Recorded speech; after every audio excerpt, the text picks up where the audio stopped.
जो व्यक्ति भी आंखें खोलकर जीवन को देखने का साहस करता है, उस व्यक्ति के समक्ष जीवन का सारा रहस्य उद्घाटित हो जाता है।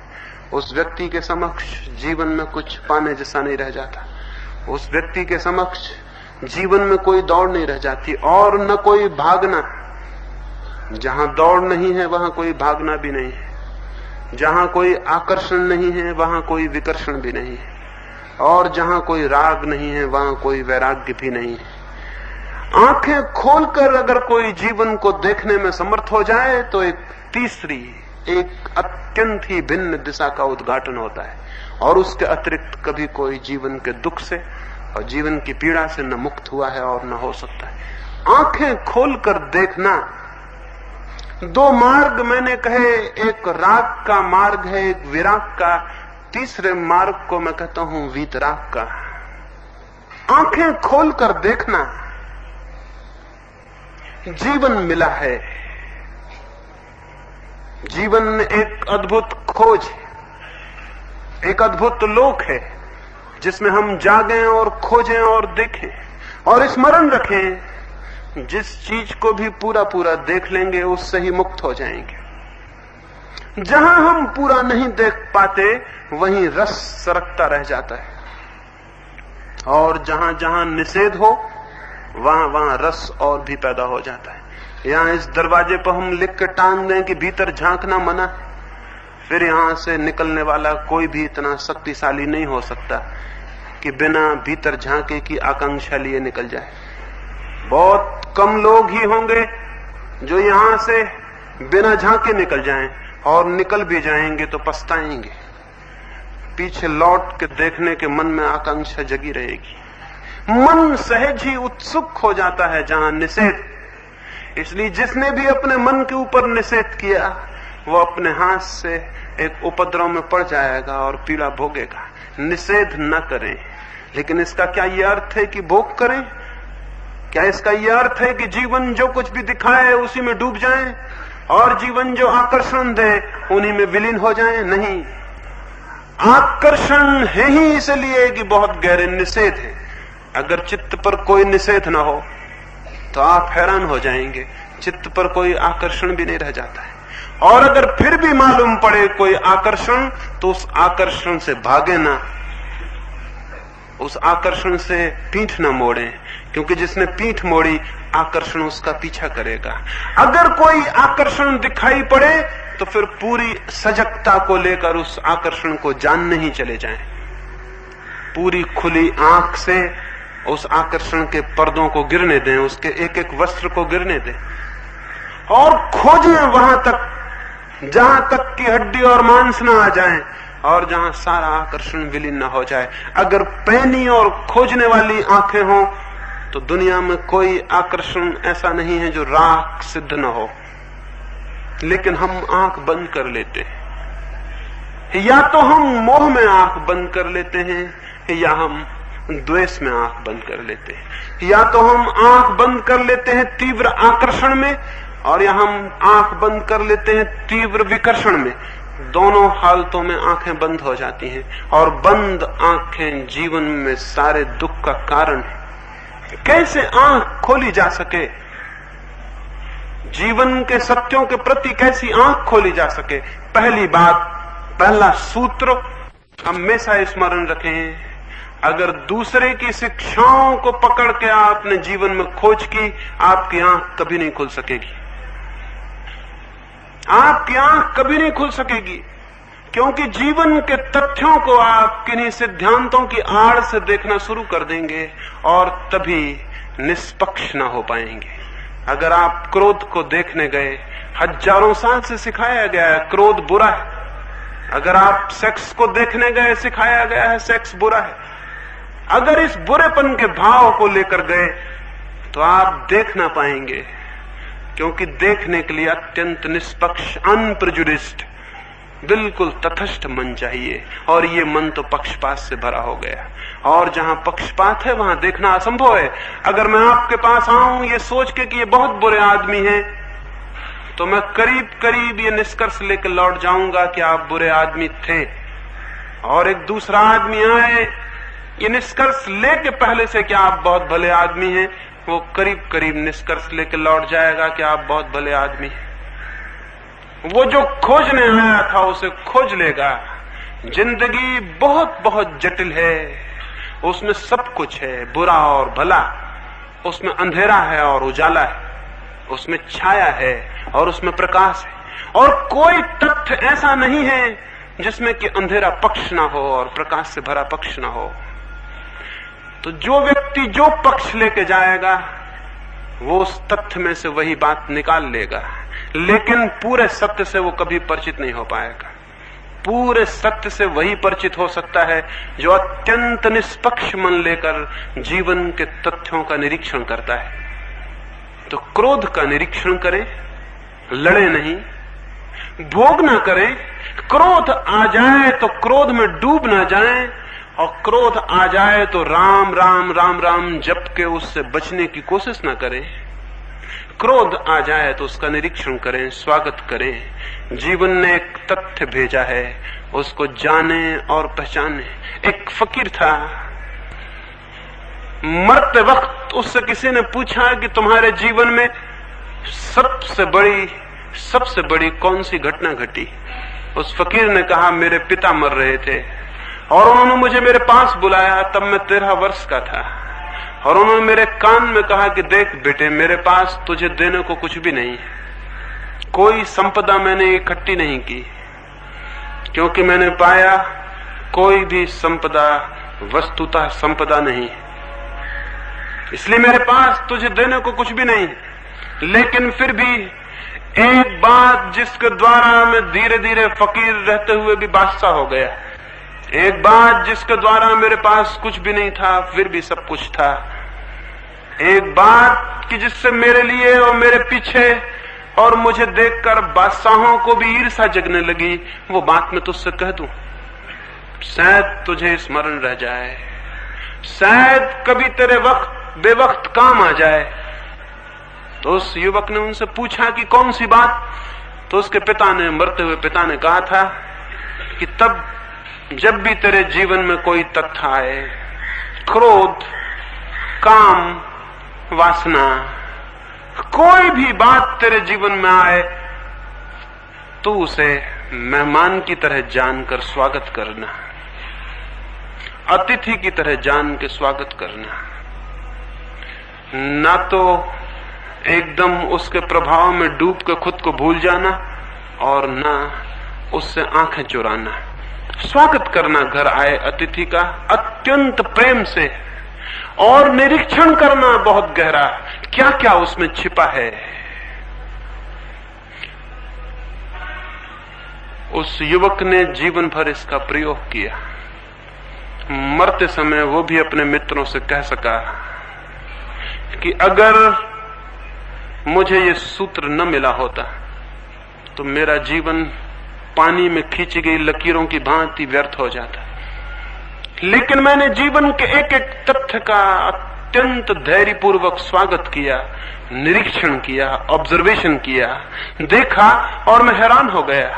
मैंने पाया कि उन सभी तथ्यों के निरीक्षण करते ही करते उन तथ्यों में जो भी अशुभ था वो विलीन हो गया और जो शुभ था वो शेष रह गया।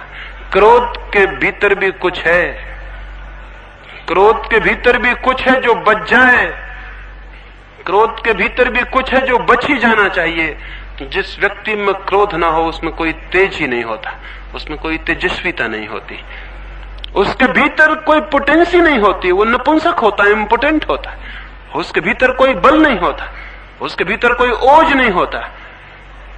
क्रोध में भी कुछ है, लेकिन जिसके भीतर क्रोध होता है हम देखते हैं वो तो नरक हो गया, हम देखते हैं वो तो आग में जल रहा है और तड़फ रहा है। आग से घर में दिया भी जलाया जा सकता है और घर में आग भी लगाई जा सकती है।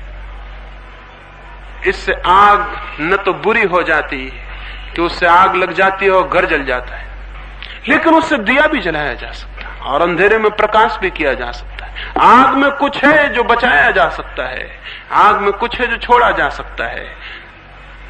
ठीक क्रोध में भी कुछ है, सेक्स में भी कुछ है। जिस व्यक्ति में सेक्स ही ना हो, जिस व्यक्ति के भीतर काम वासना न हो, उस व्यक्ति से कुछ भी क्रिएट नहीं होता, कोई सृजन नहीं होता उससे। अब तक दुनिया में उन लोगों ने जिनके भीतर कोई काम की वासना नहीं थी बचपन से, उनके भीतर कोई सृजन पैदा नहीं हुआ। न उनसे एक गीत पैदा हुआ, न उनसे एक संगीत की लहर जन्मी, न उन्होंने एक चित्र बनाया, न उन्होंने एक गांव बसाया, न उन्होंने बगीचे लगाए और फूल पैदा किए। उनसे कुछ भी नहीं हुआ।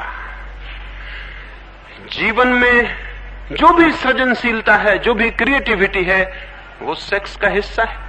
लेकिन हम तो देखते हैं एक आदमी सेक्स के जीवन में पड़ जाता तो उसका जीवन सिवाय दुख और पीड़ा के और ग्लानि के और शक्तिहीनता के कहीं भी नहीं जाता। जरूर सेक्स के भीतर जो भी अशुभ है वही पकड़ लिया जाता है और जो शुभ है वो छूट जाता है। शुभ को खोजने के लिए बहुत पैनी आंख चाहिए। और स्मरण रखें, एक छोटे से बीज को प्रकृति छिपाती है तो सख्त खोल में छिपा देती, सख्त खोल ऊपर चढ़ा देती, भीतर बीज को छिपा देती। अगर हम सख्त खोल से ही डर के वापस लौट आए तो फिर बीज कभी बोया नहीं जाएगा।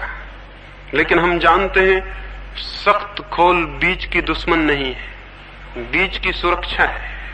बीज को डालें खेत में, जमीन में, सख्त खोल गल जाएगी और टूट जाएगी और अंकुर निकल आएंगे। उन कोमल अंकुरों की सुरक्षा के लिए सख्त खोल थी। मनुष्य के जीवन में जिसे भी हम बुरा कहते हैं, मैं बुरा नहीं कहता, मैं कहता हूं वो सख्त खोल की तरह है, उसके भीतर बड़े कोमल अंकुर छिपे हुए हैं। जो आदमी क्रोधी होता है, अगर किसी भी दिन क्रोध की शक्ति से पूरी तरह परिचित हो जाए, वही क्षमावान हो जाता है। क्रोध के भीतर क्षमा छिपी है, और जिस आदमी के जीवन में क्रोध नहीं है उसके जीवन में क्षमा कभी नहीं होगी। क्या आपको पता है, जिस आदमी के भीतर बहुत ज्यादा काम की वासना होती है, वही व्यक्ति सचमुच में कभी ब्रह्मचर्य को उपलब्ध हो पाता है, अन्यथा दूसरा व्यक्ति नहीं। सेक्स की शक्ति ही, काम की शक्ति ही ब्रह्मचर्य का ओझ बन जाती है। जैसे किसी घर के बाहर हम खाद को इकट्ठा कर दें, गंदगी को इकट्ठा कर दें, तो बास दुर्गंध फैलना शुरू हो जाएगी। वहां जीना और रहना कठिन हो जाए, वहां श्वास लेना मुश्किल हो जाए। लेकिन जो जानता है वो उस खाद को बगिया में डाल देता है और बीज बो देता है, और बीजों से पौधे निकलते हैं और फूल आते हैं, और उन फूलों में जो सुगंध है वो उसी खाद से खिंच के निकलती है, वो उसी का ट्रांसफॉर्मेशन है, वो उसी का रूपांतरण है। खाद के दुश्मन न बन जाएं, खाद के उपयोग करने वाले बने, खाद के गुलाम न बन जाएं, खाद के मालिक बने। जीवन में जो भी वासनाएं हैं, वे सारी की सारी वासनाएं खाद बन सकती हैं आत्मा के फूलों के लिए, लेकिन जो उनसे लड़ता है वो कैसे उन्हें खाद बना पाएगा।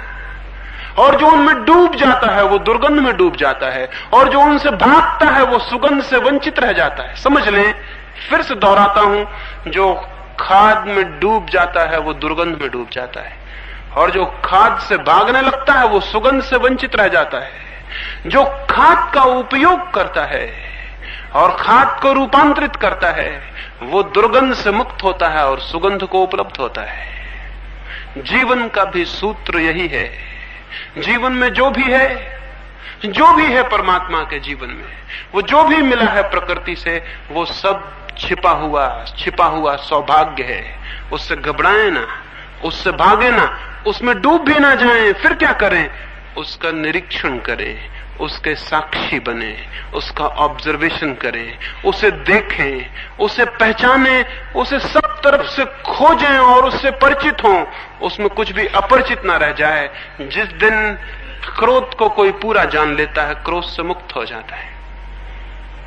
लेकिन क्रोध का जो तेज था, जो वीर्य था, क्रोध का जो ओज था, वो उसमें बच रहता है, वो उसमें बच रहता है, वो निर्वीर्य नहीं हो जाता।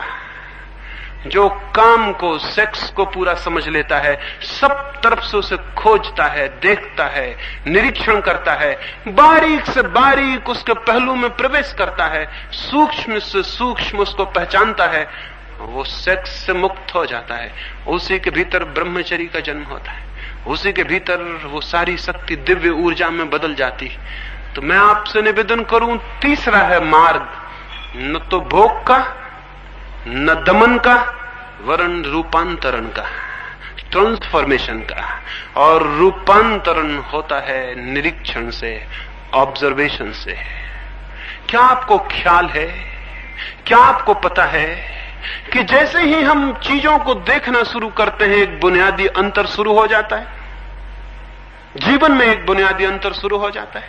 क्या यह संभव है कि एक मकान में आप हों और आपको दिखाई पड़ता हो कि सामने दरवाजा है, फिर भी क्या आप दीवार से निकल सकेंगे? नहीं निकल सकेंगे। दरवाजा जिसे दिखाई पड़ता है वो दीवार से कैसे निकलेगा? वो तो दरवाजे से निकल जाता है, दीवार से नहीं निकलता। अगर कोई दीवार से टकराता हो तो जानना चाहिए उसकी आंख खुली हुई नहीं है, इसलिए टकराता है। जीवन में जो भी अनीति है वो आंख के बंद होने के कारण है। दुनिया में कोई बुरा आदमी नहीं है, दुनिया में कोई भला आदमी नहीं है। दुनिया में ऐसे लोग हैं जिनकी आंखें बंद हैं और ऐसे लोग हैं जिनकी आंखें खुली। खुली आंखों वाले लोग हैं और बंद आंखों वाले लोग हैं। आंख जिसकी भी खुल जाए उससे बुराई असंभव हो जाती है। आंख जिसकी खुल जाए वो दरवाजे से निकलता है, दीवालों से नहीं टकराता। हम टकराते हैं, इसका एक ही अर्थ है कि आंख बंद है। और बंद आंख वाला भागने लगे तो कोई हल होने वाला है क्या? आंख खुलेगी तो हल होगा, भागने से कोई हल होने वाला नहीं है। अभी इस दीवार से टकराते थे, भागेंगे तो दूसरी दीवार से टकराएंगे, द्वार कैसे मिल जाएगा? भागने वाला आदमी द्वार कैसे पा सकता है? अभी एक दीवार से टकराता था, भागेगा दूसरी दीवार से टकराएगा, लेकिन द्वार खोजने के लिए न भागने की जरूरत है, न अंधे की भांति टकराने की जरूरत है, आंख खोलने की जरूरत है। जीवन के प्रति आंख खोलने की जरूरत है। और हमारी आंखें सच में ही करीब करीब बंद हैं। हम जीवन के किसी तथ्य को न तो देखते हैं न खोजते हैं। कभी आपने अपने क्रोध को खोजा? हिंदुस्तान से एक फकीर कोई 1500 वर्ष हुए चीन गया। वहां का एक बहुत बड़ा बादशाह उससे मिलने आया और उस बादशाह ने कहा, मैंने सुना है कि तुम किसी का भी मन शांत कर देते हो। उस फकीर ने कहा कि बिल्कुल, यही हमारा धंधा है, लोगों का मन शांत कर देना। तुम्हें मन शांत करवाना है? तो बादशाह हैरान हुआ। बहुत फकीरों से मिला था, वो शांति की बातें समझाते थे, कहते थे ऐसा करो वैसा करो तो शांत हो जाओगे। ये अजीब आदमी है। उसने कहा कि तुम्हें मन शांत करवाना है, अगर करवाना है तो सुबह 4 बजे आ जाओ, जरा जल्दी आ जाना, कोई दूसरे लोग ना आ जाएं, तो मैं तुम्हारा पहले ही शांत कर दूंगा। तो वो राजा संदिग्ध हुआ मन में कि ऐसी कोई आसान बात है क्या किसी का मन शांत कर देना? ये कोई मशीन है क्या कोई ठीक कर दे? लेकिन फिर भी उसने सोचा कि एक मौका तो देना चाहिए इस फकीर को भी, दिखता तो पागल है, क्योंकि इसकी बात में कोई समझ तो मालूम होती नहीं। अब तक किसी ने यह कहा ही नहीं।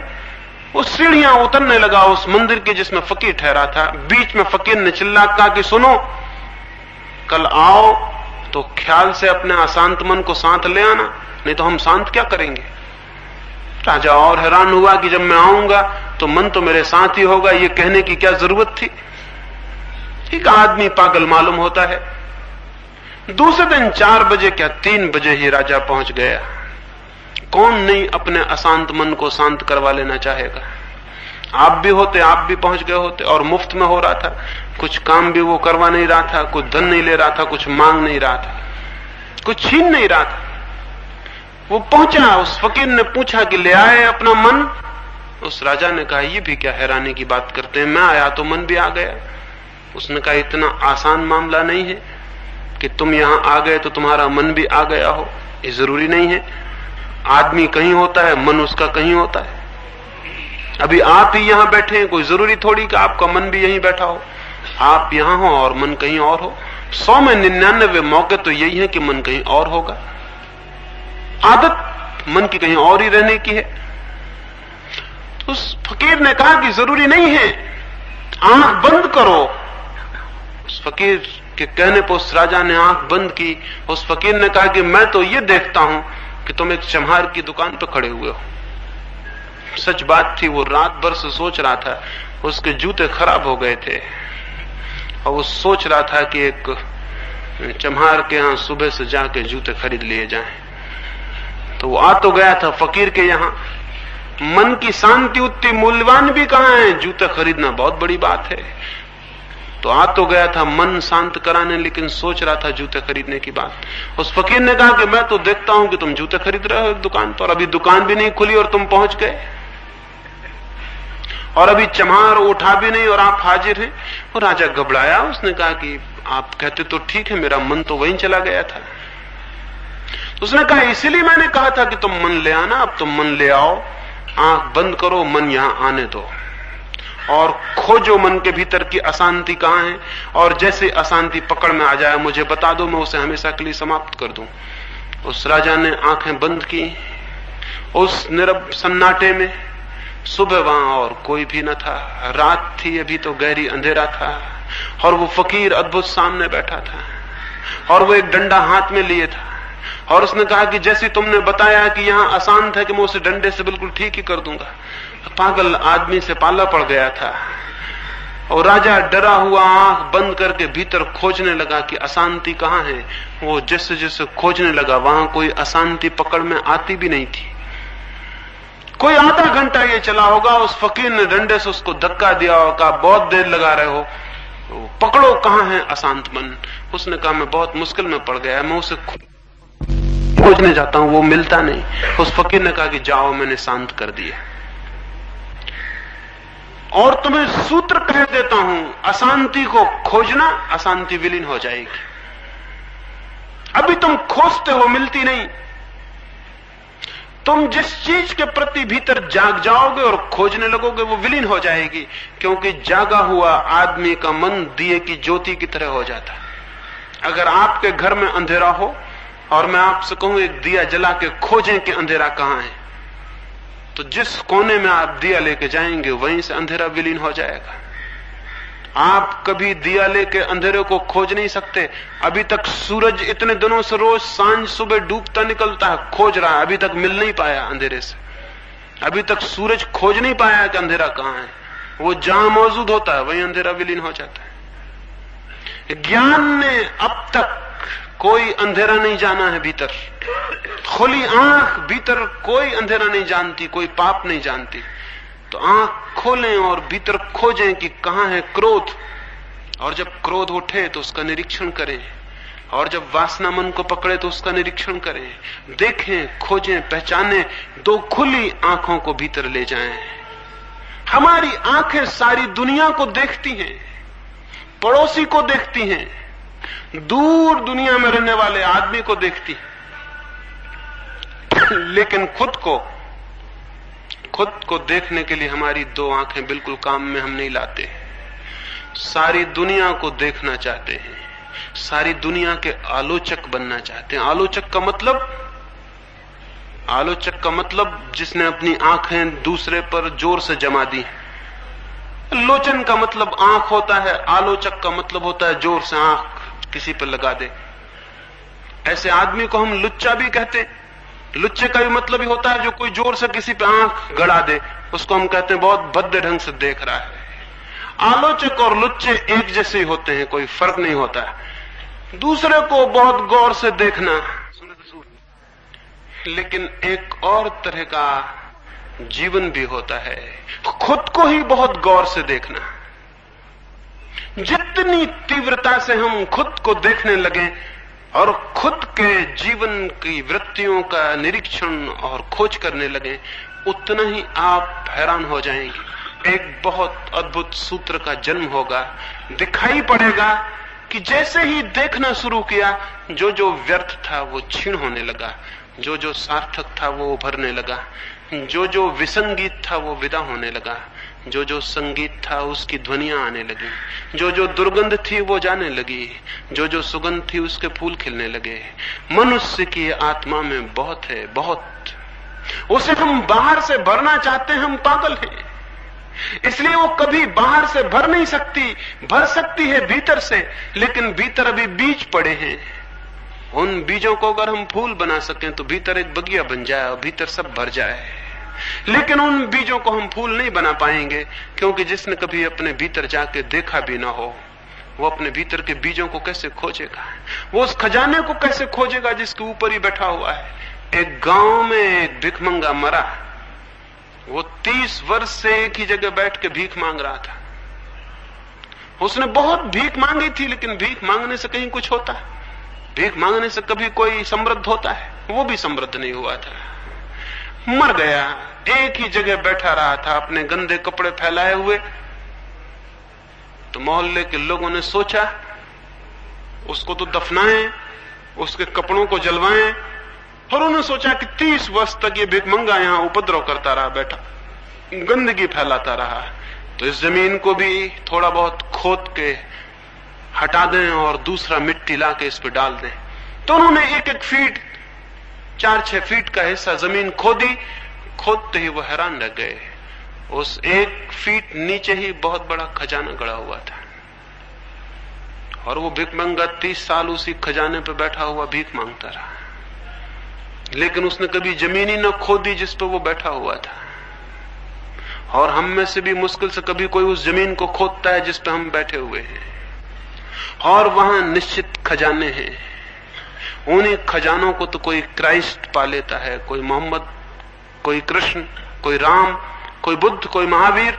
उसी खजाने को पाके नाच उठता है आनंद से, समृद्ध हो जाता है, मालिक हो जाता है।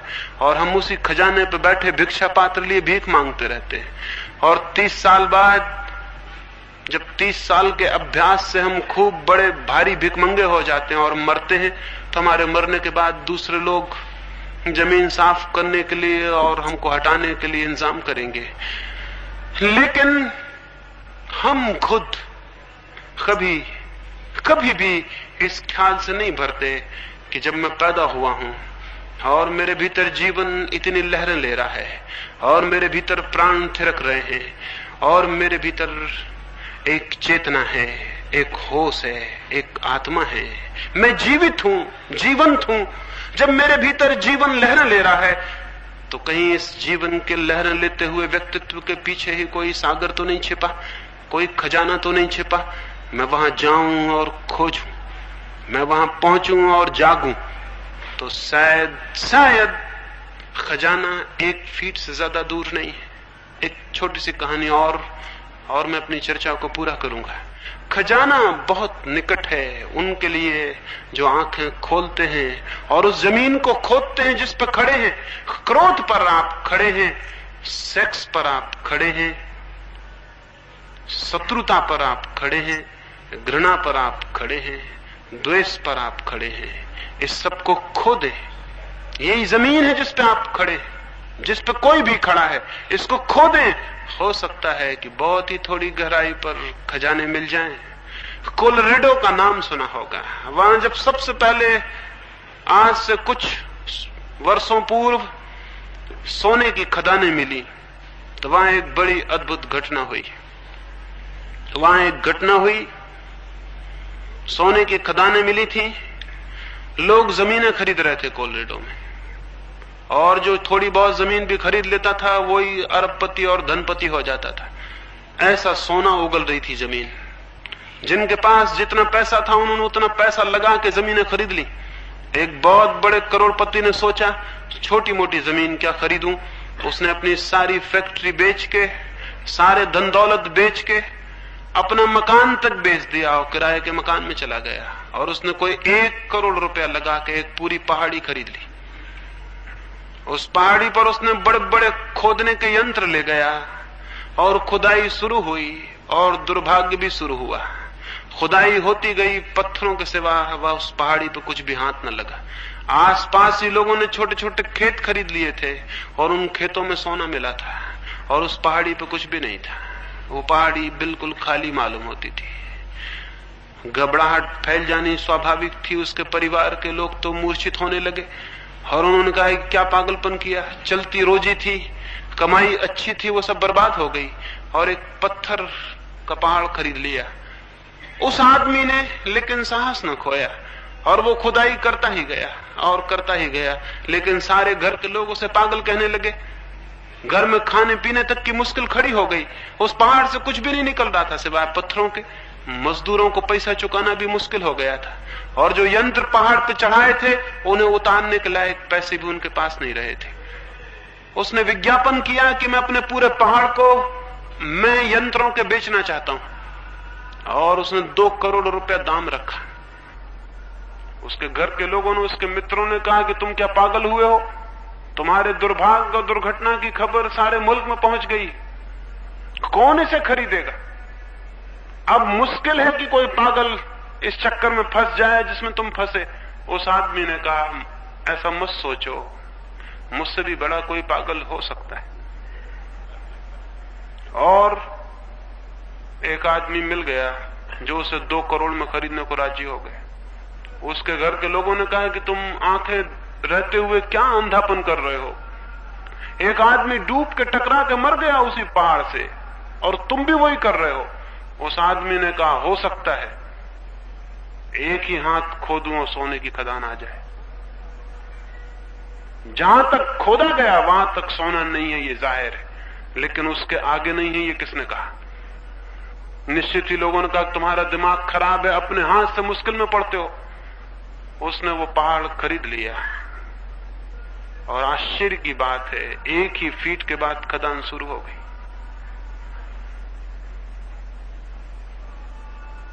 1 ही फीट के बाद खदान है। कोलोराडो मत जाइए, जिस जमीन पे आप बसते हैं वहीं खोद डालिए, और उस खदान को खोदने के लिए कोई बहुत बड़े मशीन और उपकरण की जरूरत नहीं, सिर्फ निरीक्षण का उपकरण चाहिए, सिर्फ देखने वाली आंखें चाहिए, खोजने वाली आंखें चाहिए, इंक्वायरी करने वाली, ऑब्जर्व करने वाली, निरीक्षण करने वाली चित्त की दशा चाहिए। तो अपने निरीक्षक हो जाएं, अपने साक्षी हो जाएं और देखें, और डरे ना, घबराएं ना, आंख बंद ना करें। आंख बंद करने वाले धर्मों ने ही मनुष्य को धर्म से वंचित किया है। एक ऐसे धर्म की दुनिया में जरूरत है जो खुली आंखों वाला हो, आंख बंद करने वाला नहीं। एक ऐसे धर्म की जरूरत है जो खुली आंख से जीवन को देखने के लिए समर्थ बनाए, साहसी बनाए, हिम्मत दे और कहे कि खोजो, हर एक व्यक्ति एक अद्भुत खदान है, लेकिन जो खोजता ही नहीं उसके हाथ में पत्थर के सिवाय कुछ भी नहीं पड़ता, और जो खोजता है उसे सोने की खदानें निश्चित उपलब्ध हो जाती हैं। अगर एक भी मनुष्य को मनुष्य जाति में कभी अपने भीतर स्वर्ण की खदानें मिली हैं तो हर एक दूसरे मनुष्य को मिल सकती हैं, क्योंकि कोई एक मनुष्य दूसरे मनुष्य से बहुत भिन्न नहीं है। हम अपने पाप में भी समान हैं, हम अपने भीतर परमात्मा में भी समान हैं। स्मरण रखें, हम अपने पापों में भी समान हैं तो हम अपने परमात्मा में भी समान होंगे। एक और छोटी कहानी में कहूं और फिर चर्चा पूरी करूं। एक चर्च में एक पादरी ने एक संध्या अपने सुनने वालों से कहा कि कुछ जरूरत पड़ गई है चर्च को, कुछ थोड़े से धन की जरूरत है, और मैं चाहता हूं कि सब लोग कुछ दान करें। अभी जब सभा पूरी होगी तो मैं अपनी टोपी घुमाऊंगा तो हर कोई कुछ न कुछ दान हुए थे। एक ऐसा भी आदमी बैठा हुआ है जो किसी दूसरे की पराई की स्त्री से प्रेम करता है। उस स्त्री ने ही आके मुझे कहा है तो मैं उसे याद दिला दूं कि वो आदमी कम से कम $1 जरूर दे जाए, नहीं तो मैं सबके सामने उसका नाम खोल दूंगा। उस दिन उस टोपी में $19 पड़े, और एक आदमी जिसने डॉलर नहीं डाला उसने थोड़े फुटकर पैसे डाले और साथ में चिट्ठी डाली, कृपा करके नाम न खोलिए, रात तक पूरे पैसे पहुंचा दूंगा। हम अपने पापों में समान हैं, हरकार में समान हैं, लेकिन इससे घबराए ना। इससे ही सबूत मिलता है कि अगर हमारे भीतर परमात्मा भी होगा तो हम उसमें भी समान होंगे। और अगर कृष्ण के भीतर मिल जाता है और बुद्ध और महावीर के भीतर मिल जाता है तो घबराए ना। पापों में हम महावीर और बुद्ध के समान हैं तो परमात्मा में भी हम अन्य और भिन्न नहीं हो सकते, वहां भी हम समान होंगे, वहां भी हम समान हैं। सबके भीतर बैठा है कुछ, जो आंखें खुलते ही उपलब्ध हो सकता है। उस तरफ थोड़ी चेष्टा करें, उस तरफ थोड़ा प्रयास करें, उस तरफ भीतर किसी संकल्प को घनीभूत होने दें, उस तरफ कोई जीवन में जिज्ञासा और अभीप्सा बनने दें।